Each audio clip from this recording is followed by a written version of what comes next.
શ્રી રામ મિત્રો, નમસ્તે. કેમ છો? મને આશા છે તમે લોકો બધા સારા હશો, સંપૂર્ણપણે સ્વસ્થ હશો. આજથી તમામ જેટલા પણ વ્લોગ્સ વિડીયોઝ જે હશે એ પણ આપણી ગુજરાતી માતૃભાષામાં, કેમ કે ગુજરાતીમાં જે બોલવાની ફીલ છે, જે મજા છે એ અલગ છે આખી. તો હું, મમ્મી ને પપ્પા ત્રણેય જણા ફરી પાછા નીકળી ગયા છીએ એક ફેમિલી ટ્રીપની ઉપર. અને આ ટ્રીપ ફેમિલી ટ્રીપની સાથે સાથે સનાતન ધર્મની પણ એક ટ્રીપ છે. જેમ તમે લોકો જાણો છો, અત્યારે મહાકુંભ ચાલી રહ્યો છે પ્રયાગરાજમાં, અને અમને મોકો મળ્યો છે એ પ્રયાગરાજના એ મહાકુંભમાં સામેલ થવાનો. તો અમે લોકો ભગવાનની દયાથી જે સંયોગ બન્યો છે, અમે લોકો જઈ રહ્યા છીએ. સો જે લોકો ને મોકો નથી મળ્યો, જે લોકો નથી પહોંચી શક્યા, કાંઈ વાંધો નહીં. આ વ્લોગ થ્રુ તમે ભલે મૌખિક રીતે અમારી સાથે તમે આ મહાસંગમમાં જોડાઓ. અને અત્યારે અમે ખૂબ સરસ રીતે જઈ રહ્યા છીએ. મમ્મી, કેવું લાગે છે મહાસંગમમાં આપણે જઈએ છીએ? તો કે હવે તો ગુજરાતીમાં છે એટલે આપણે જે નોર્મલ વાતચીત કરતા હોય એમાં પણ આપણને મજા આવે. અને મોટા બાપુ આપણા ગાડી ચલાવી રહ્યા છે, તો રસ્તાને એન્જોય કરો અને અમારી સાથે મહાકુંભમાં પણ તમે જોડાઓ. તો બને બન્યા રહો આ વિડીયોની અંદર. હિન્દીમાંથી ગુજરાતીમાં આવતા થોડીક વાર લાગશે, પણ બન્યા રહો આ વિડીયોમાં છે એટલે સુધી તમને ખૂબ મજા આવશે. C you soon in this blog.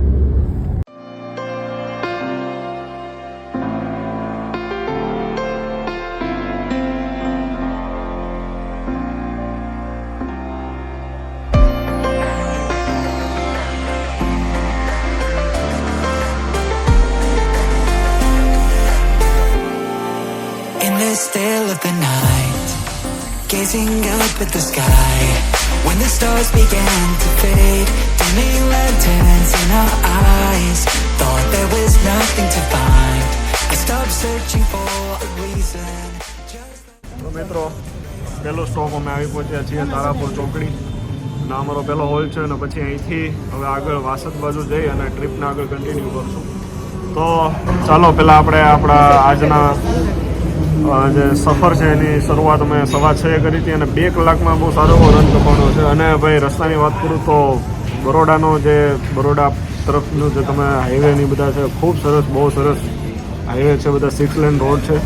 અને આઈ હોપ કે આગળ પણ રસ્તા સારામાં સારા રહે અને તમને પણ મજા આવે. વચ્ચે વચ્ચે અમુક સિનરી હું લેતો જઈશ કે જેથી તમને ખબર પડે. જેમ કે સનરાઈઝ થયો હતો તો એનો જ આખો તિરંગો આખો આ જ ભારતની ખાસિયત છે કે જે કુદરત છે એ જ પોતે તિરંગો બનાવે છે. તો બસ આવા નવા ખૂબસૂરત નજારાઓ આપણે અલગ અલગ રાજ્યમાંથી પસાર થવાના છીએ. Stay tune in this blog.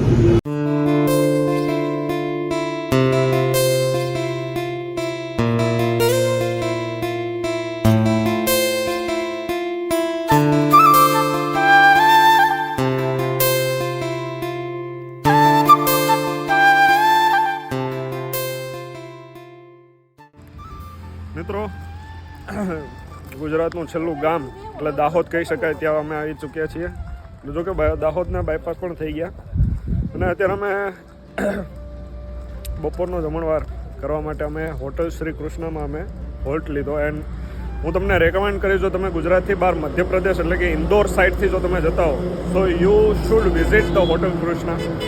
બહુ એવન ક્વોલિટીનું જમવાનું છે. એન્ડ જે પણ તમે લોકો ગુજરાતી જમવા ચાહતા હો, તમામ પ્રકારની ફિક્સ થાળી એન્ડ બધું ખૂબ જ સરસ પ્રકારનું જમણવાર છે.